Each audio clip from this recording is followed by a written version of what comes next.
asalaamaaleykum wa rahmatullah yéen ñi nga xamante ni yéenay topp seen chaîne bi di Makan bi TV kontaan nañ ci topp ngeen ñu topp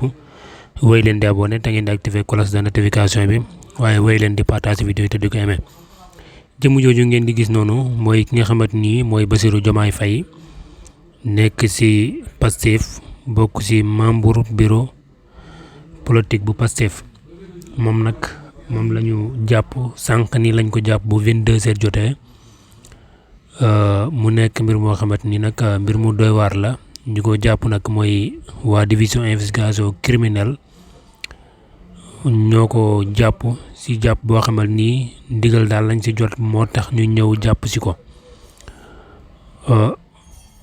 jàpp boo xamante ni daal moom xëy na kenn xamagul maanaam lan moo tax ñu jàpp ci ko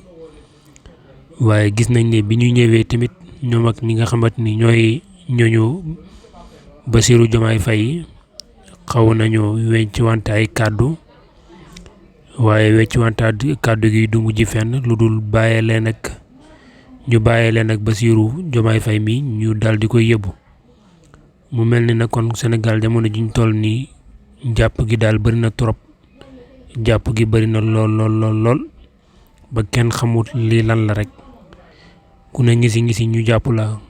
ku tisoli sax mën nañ ñu jàpp la ba kenn ñemewtu la wax ci dëkk bi bu fekkee ne ku ñemee wax kuy waxkatu dëgg nga sax doo ko ñemee wax parce que wax jàpp nga ne boo ko waxee ñu jàpp la réew nag bu demee ba tollu foofu nag yaakaar naa ne kon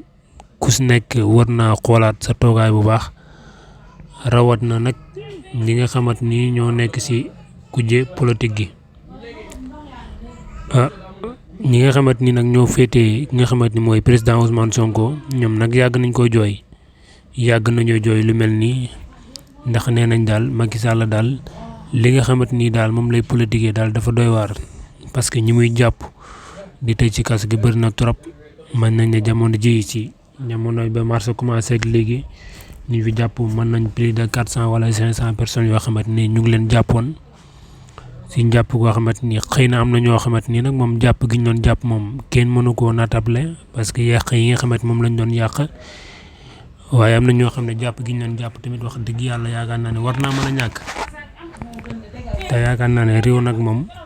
yoon moom yaakaar naa ne dafa war a def liggéeyam tranquillement waaye nag warto parloo ndax bu fekkee ne ñi nga xamante ni ñoo féetee ñi nga xamante ni mooy président Macky Sall bu fekkee ne bu ñuy wax lu leen neex mën nañ ko wax te kenn du leen def dara te ñuy féetee ñi nga xamante ñoo opposition bi képp ku ci wax tuuti rek ñu jàpp la kon yaakaar naa loolu doy na waar ñi koy jël si nag ñëw nañ ñoonu ki nga xamante mooy Bassirou Diomaye Faye nag mooy sol li nga xamante mooy yëre olof bu verte boobu ngeen di gis nekk ci digg gaa yi yëre bu verte boobu nekk ci digg gaa yi kooku mooy ki nga xamante mooy Bassirou Diomaye Faye élément yi nga xamante ñoo jógee dig nag yegsi nañu noonu pour jël si ko waaye ñu ngi weccoonte kàddu ñi nga xamante ñoo fi nekk dine maanaam ñii nuñ koy jël see nii du yoon parce que mënoon nañ ko yónnee convocation waaye jóg rek ñëw jël si ko nii daal jël si bi ñu ko jël si nii daal du yoon mu nekk loo xamante ni nag lu yéeme la mu nekk loo xamante ni lu yéeme la donte nag bii nekkul gulet ñuy jël see nii nit bi nekkul gulet xëy na it mën nañoo jàpp ne it nekkul mooy bi nga xamante ni tamit mooy bi mujj am donc biñ ko jëlee it gis ngeen ne biñ ko dugal nañ ko seen L200 yooyu noonu di jëm ak moom fi nga xamante ni nag mooy DIC maanaam division investigation criminelle ñu xool nag maanaam wanentu fan lay mujjee ki gëdëm ndax